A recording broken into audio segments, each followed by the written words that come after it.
মানে কোনো একটা নিয়ামত, মনে করেন টাকা পয়সা কারো চলে গেল, একবার চলে গেলো আবার সে ফিরে পাবে, স্বাস্থ্য একবার চলে গেলো আবার সে ফিরে পাবে, মানে এটা নবায়ন করা যায়, নতুন করে আবার এটাকে সংযোজন করা যায়।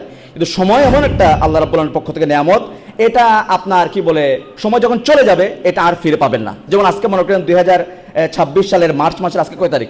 26 তারিখ। এই 26 তারিখ আজকে যে চলে যাবে এটা কালকে আর খুঁজে পাওয়া যাবে? কিয়ামত পর্যন্ত কোনো মানুষ যদি চেষ্টা করে যায় 2026 সালের 26 মার্চ খুঁজে পাবো, সে কখনো খুঁজে পাবে না। এই জন্য সময়টা এমন একটা আল্লাহ রাব্বুল আলামিনের নিয়ামত, এটা চলে গেলে এটা আর কখনো ফেরত পাওয়া যায় না।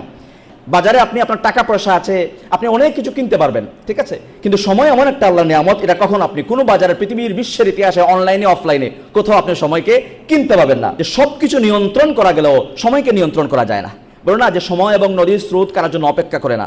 নদীর স্রোতকে অনেক সময় নিয়ন্ত্রণ করা যায়, বিভিন্ন প্রযুক্তির মাধ্যমে নদীর স্রোতকে নিয়ন্ত্রণ করা যায়, নদীর স্রোতকে নিয়ন্ত্রণ করে সেখান থেকে বিদ্যুৎ আবিষ্কার করা হয়। কিন্তু সময় এমন একটা বিষয়, এটা কখনো নিয়ন্ত্রণ করতে পারে না, সেটা তার মতো করে চলবেই চলবে, এটা আপনি কখনো আটকে রাখতে পারবেন না।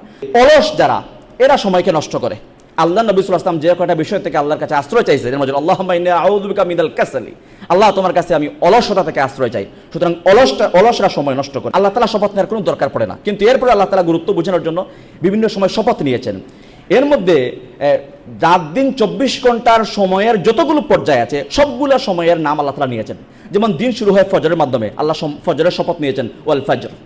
এরপরে সকালের আরেকটা নাম হলো সুবহ, ওয়াস-সুবহি ইযা তানাফাস, এই সুবহের শপথ আল্লাহ তাআলা নিয়েছেন। তারপরে একটু পরে জোহর আসে, ওয়াদ-দুহা ওয়াল-লাইলি ইযা সাজা, মধ্যদিনের শপথ নিয়েছেন। এরপরে আসরের ওয়াক্ত আছে, ওয়াল আসর ইন্নাল ইনসানা লাফি খুসর, আল্লাহ তাআলা আসরের সময় শপথ নিয়েছেন। তারপরে রাত আসে, ওয়াল-লাইলি ইযা ইয়াগশা, রাতের শপথ নিয়েছেন। পুরো দিন চলে গেল, ওয়ান-নাহারি ইযা তাজাল্লা, দিনের শপথ আল্লাহ নিয়েছেন। মানে রাত দিন 24 ঘন্টার ভিতরে সময়ের যতগুলো পর্যায়ে সবগুলা বিষয়ের শপথ আল্লাহ তাআলা কোরআন শরীফে নিয়েছেন সময়ের গুরুত্ব বোঝানোর জন্য। আর আল্লাহ নবী সাল্লাল্লাহু আলাইহি ওয়াসাল্লাম আমাদেরকে বলেই গিয়েছেন যে দুইটা নিয়ামতের ব্যাপারে মানুষ সবচেয়ে বেশি গাফেল, উদাসীন। এর মধ্যে একটা হলো সুস্থতা আর একটা হলো তার সময়।